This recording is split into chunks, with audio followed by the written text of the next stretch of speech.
the Hitler Youth movement became very popular, and all our former friends belonged to the Hitler Youth.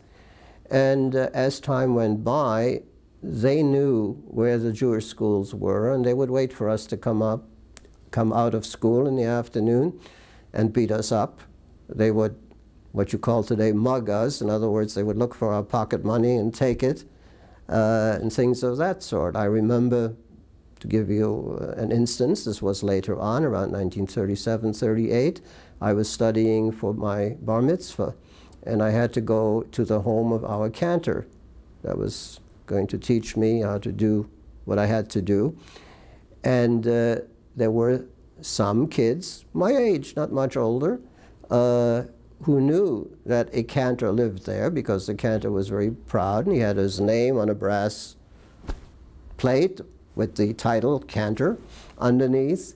And these Hitler Youth children knew that Jewish boys would come there regularly, one every hour during the afternoon, and they were waiting for us. And they would beat us up, and if you denied that you were Jewish or tried to, they would go through your pockets. And if you were carrying a kippah or anything like that, they would really become quite cruel, as children can be, both physically and abuse and verbally. So it was a gradual thing which degenerated from just ignoring us to actually becoming physical and making life a little tough.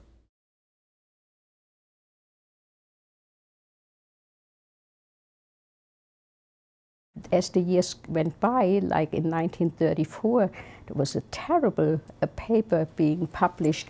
It was called the Stürmerzeitung, Stormtrooper newspaper. Everything seemed to be stormtroopers, troopers. And that was a horrible paper. That affected me terribly, because it was, it had all kinds, it was plastered on all these stores that sold newspapers. And in the morning, going to school, I would see these this Stürmerzeitung and people standing and reading them. And what did they list in this Stürmerzeitung? They had people faces with long noses and saliva running from their mouth, and looking at, of course, typically, you know, they meant Jewish people, because they always wrote about Jewish people with their long noses, and they were looking at little Gentile children, greedily looking at the money that the children had in their hands, like they wanted to steal the money from these children.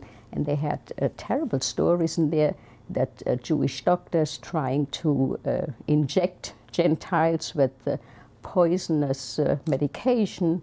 They had bankers that would swindle Jews out of their money. And here I was walking to school, and people were actually reading this, and young people, old people, of all ages. And by the time I got to school, I couldn't learn